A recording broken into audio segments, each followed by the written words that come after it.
Even if I don't wear the dress, my hair and my makeup gonna look good. Period. Hi, in this video I'm taking you from the very beginning to the end of accomplishing this makeup look. This makeup was inspired by Portia's wedding makeup. It's not exactly the same, but I said inspired. So if you're interested in that, then just keep watching. So I did her hair and then we transitioned into the makeup. I did not film the hair because I already have a side part with curls video on my channel with her, and if you're interested in that, then I'll link that up here. But one of the first things I did to prep for the makeup was clean her skin off with some Neutrogena micellar water. Is it Neutrogena? I'm not sure, but I'll link it in my description box. Next, I prepped her skin with the e.l.f. Power Grip Primer. Once that was worked into her skin, I lightly dabbed some translucent powder into her T-zone to help control possible oil throughout her night, and I set all that with a matte setting spray. Now I'm applying foundation to her skin, and it might look a bit more golden than it needs to be, but I was playing with my lighting settings today by having more warmer lighting on her than white, and I don't know, I don't think I like it, but this was a pretty good match for her skin, being that she had just came back from vacation and now she had a tan. Next, I'm applying concealer underneath her eyes, on her chin, forehead, and bridge of her nose. I apply and even out the concealer everywhere that I want this brightness to pop out on her face. Then I blend it out with the beauty sponge, keeping them in the same areas that I applied this shade to.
When blending out this area, I don't take my beauty sponge all the way to her hairline because I don't want too much makeup buildup on her baby hair. So I use a small blending brush to blend it out instead, and I smooth out any streaks or lines that could have been created with the beauty sponge afterwards.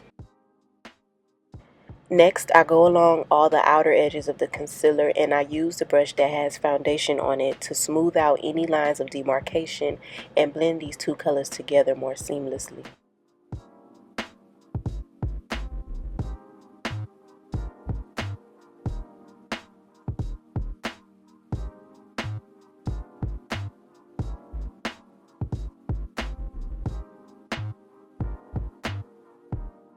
Now, I'm dabbing some cream foundation into the hollows of her cheeks, jawline, and forehead in order to bronze these areas.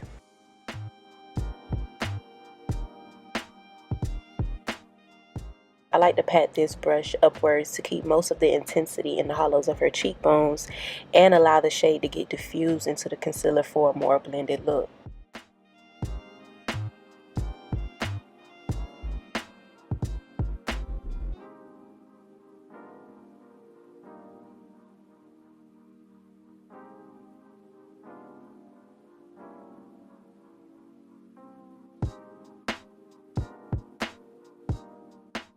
I felt like the first foundation shade that I used wasn't deep enough. I felt like it looked too much like her natural skin color. So I went in with a deeper cream foundation in the same areas using the same techniques just to make that pop out a little bit more.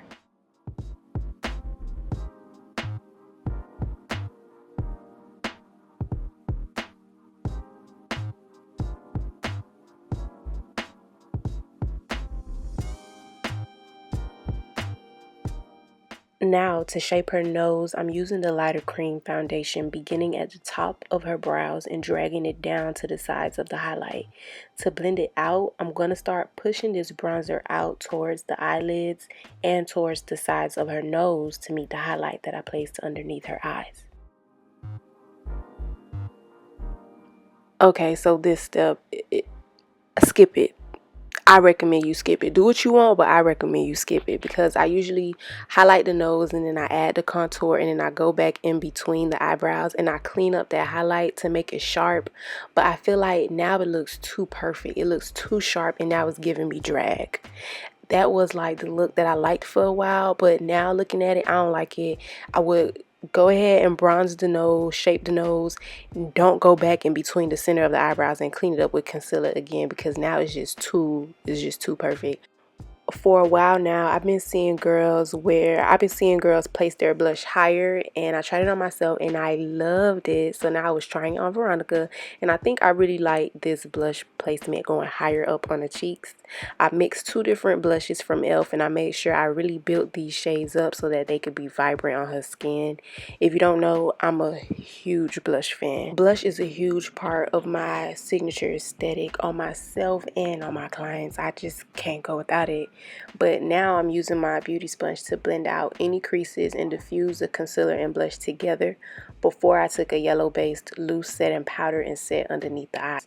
When I'm setting, I really set until the powder has completely dissolved into the skin because that helps me achieve a smooth under eye. After I set the under eyes, I'm going to move on and set the center of her forehead, chin, and nose.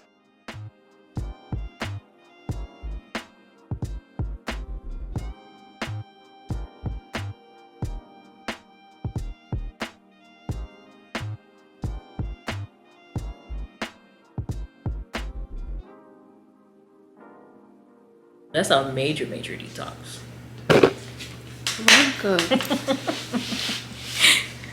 I don't understand. Sorry, guys.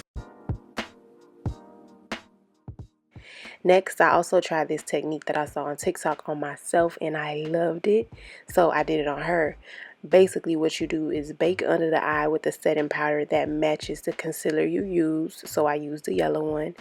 But you bake the inner corner with a translucent powder so you get like an extra pop of brightening right in the inner corners. When you sweep this away with blush, oh my god, fire.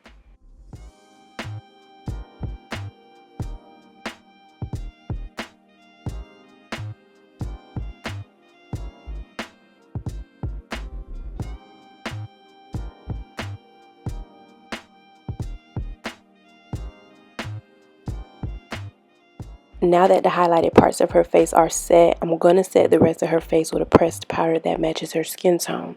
I'm using one from MAC. And to work that into her skin, I like to use tap-in motions. Then I lightly transition to using circular motions after I press the most of the product in.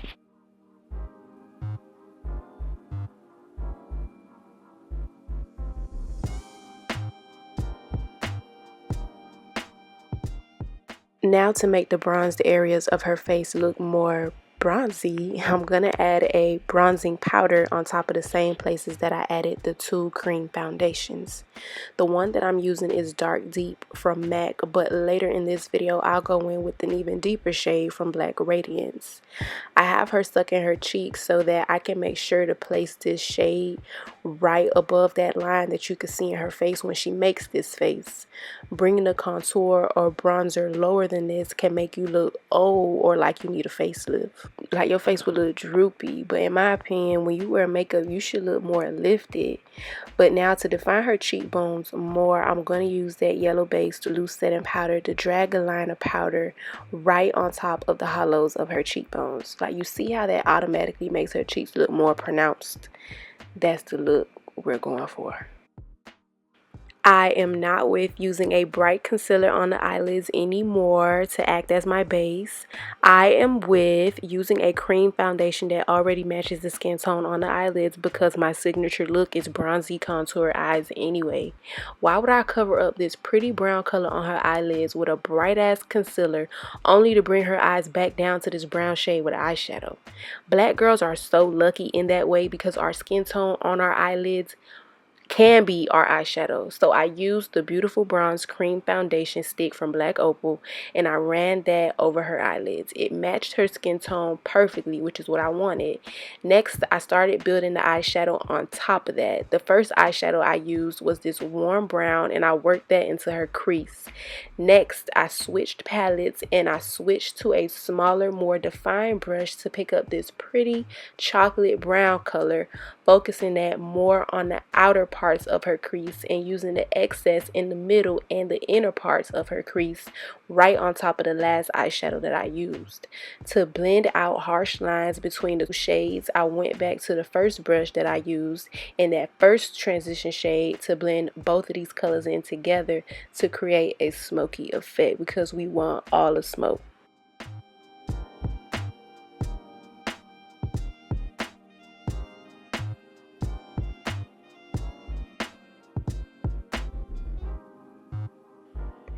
I did the same thing to the other eye off camera, and then I picked up this shimmery gold shade from the same Urban Decay palette and I pressed that all over the inner corner to the middle of her eyelids.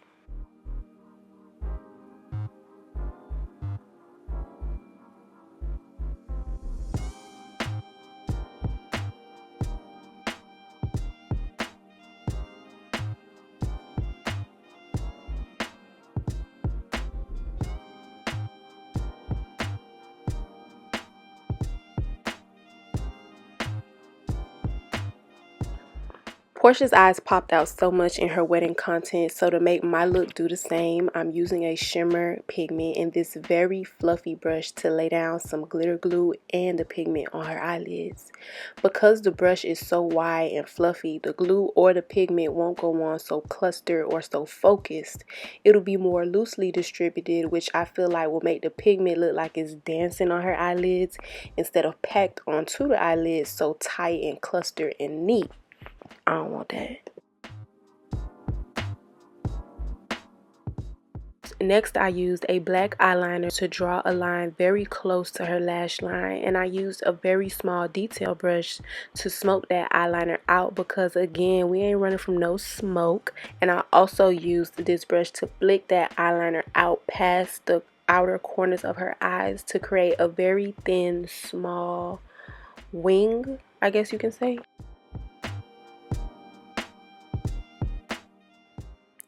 Before I swept away the setting powder from underneath her cheeks, I added a little bit more bronzing powder, but this time I used a deeper shade than the MAC powder I previously used. I worked this shade in from the Black Radiance palette to the perimeter of her forehead and jawline as well. I added blush powder to her cheeks and I used the excess blush on my brush to sweep away the baking powder underneath her eyes.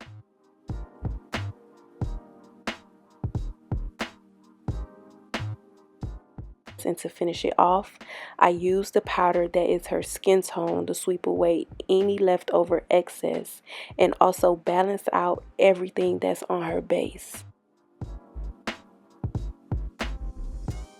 I definitely lined her waterline with the black eyeliner and I lined her lips, but I don't know what happened with that footage. But I love this lip liner because it's like a true cool brown. It's not warm, it don't have no shades of red in it, it's just brown, and I love that. And I love this lipstick from Morphe that I added in the center. Such a nice nude like apricot color. It looked good on everybody that I tried it on, but then I added lip gloss on top of it because I am a lip gloss girl, and that is also part of my signature aesthetic, is some glossy ass lips. Yeah, I did this makeup weeks ago, but I'm looking at this footage and I love this. I'm not gonna lie. Like, this is really cute. It's fire. I love the lips. Oh my gosh. But right now I'm just adding some, like, it's like a dewy balmy stick. I use it all the time on myself. I never use it on clients because people don't be liking to look dewy. They love to look matte. But Veronica lets me do anything to her, which is why I like doing Veronica makeup. And shout out to my girl Leah J, who been putting this on for over a decade. She uses edge control on her eyebrows. So I was using the Got To Be, but I just tried this edge booster out and I like it. It's cool. I did not do anything to Veronica's eyebrows at all. Did not fill them in because she has great eyebrows and I didn't think it was necessary. So now I just set her face with I think it's a e.l.f. setting spray. Yeah, the e.l.f. magic setting spray, something like that. It'll be in my description box. In order to help her skin absorb this moisture, I'm gonna use my beauty sponge to help push that into the skin. And if you made it to the end, thanks so much for watching. Help my channel by liking this video and subscribing to my channel for more content like this and more fun stuff. If you already are subscribed to my channel, then hey girl, hey, but I gotta blow this joint. See you guys here next week. Bye.